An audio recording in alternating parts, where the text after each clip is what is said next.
Salamat po na po sa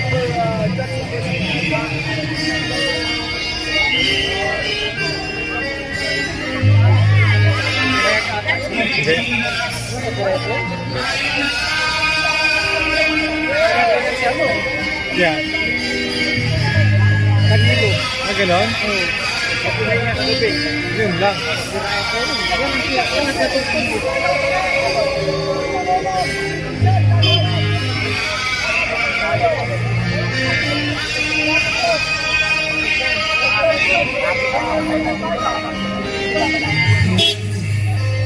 Sama na kayo. Ano pang inaantay nyo? Kuha kami tayo na pupunta, Provincial.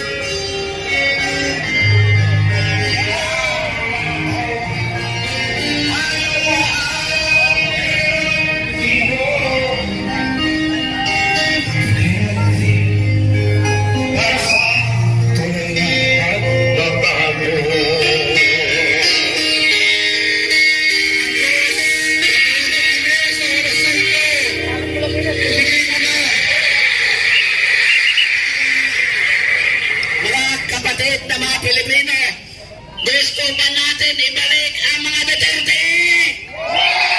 Gusto ba natin ibalik ang mga Duterte? So, ipaupo natin si Sara Duterte! Duterte! Duterte! Duterte! Duterte!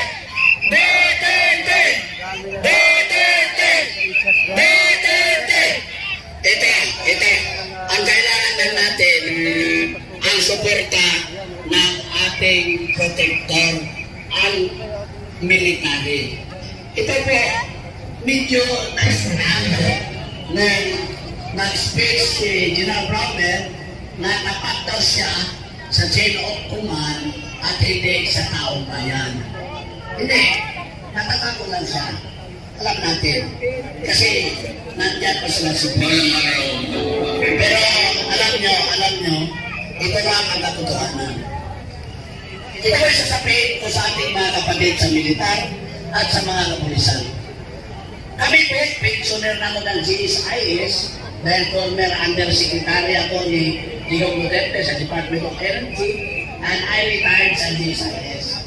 Pero galing ako, dahil ninakawan kami ng punto. Di ba? How many billions of pesos may tingin na may babag sa GSIS? Kaya mga SSS kung sino man yung mga private na pensioners. Yung land bank na depositor din tayo. Yung DBP na depositor din tayo. And all other government controlled corporations, kinula na niya ng linimas na nila. Lilimasin din yung pension ng mga militar. Kaya nga nagagalit na ang mga pensioner led by the generals na may uniform, NUP. Kasi ang issue nila, lilimasan na din daw din sila sa kanilang pension, pati yung mga pulis. Kaya nga kaibigan natin ang mga pulis, yung mga nagbabantay sa atin, binabantayan natin, basta huwag lang daw tayo magulo. No? Basta behave lang daw tayo. So, kasi while humingi tayo ng protection ng militar at pulis dahil trabaho nila yon na they should be loyal to the people. Because overarching, the Filipino people are sovereign over at tayo mga nag-order ng konstitusyon. Di ba? We, the sovereign Filipino people, imploring the aid of divine providence, no order and promulgate this constitution. Tayo po ang gumawa ng konstitusyon. So dapat doon sila sumunod. Kasi kung baliw ang presidente, baliw ang linya ng chain of command, paano ka maging loyal sa isang baliw? Di ba? So, you provoke the people and it will cause civil war. If you are going to remain loyal to the chain of command, which is insane, baliw. So, what will happen? Ginagamit kayo ng baliw sa mga taong bayan, then it will provoke the people and it will cause civil war. Kaya dito sa IDSA, dito may dumulog para ipaalala sa lahat na dito sa IDSA ay ito ay bloodless revolution na nanampalataya pa rin tayo sa Panginoon na sinasabi huwag kang pumatay. Yun ang turo sa Panginoon sa atin. Ten Commandments. So, makabenepisyo din ang ating mga militar at pulis sa ating Kita na nila natin sa personal. Ay, sir, ano pangalan mo sa meron tayong idol.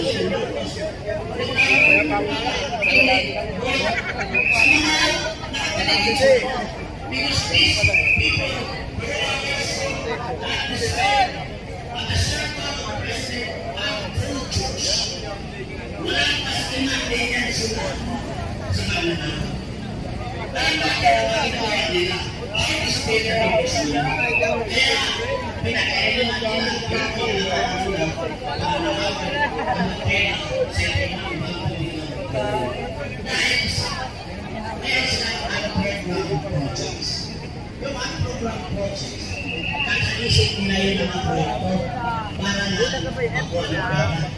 Sila sa pinag ng program yun. Sila sa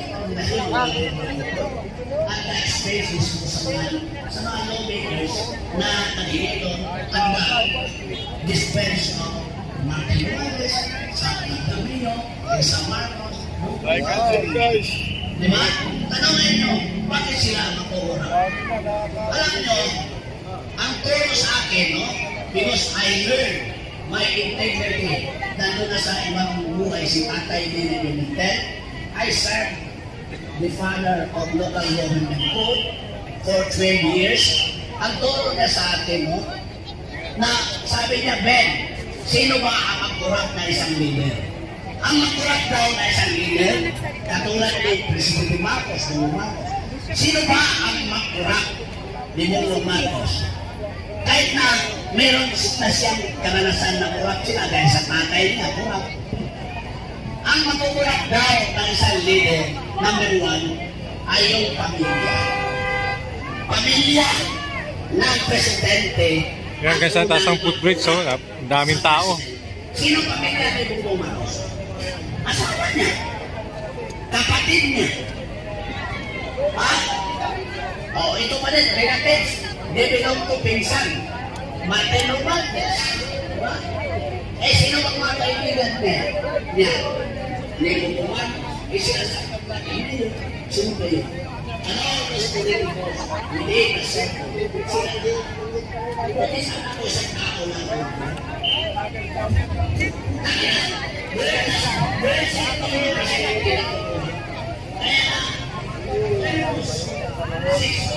Sir, dito lang kami, sir.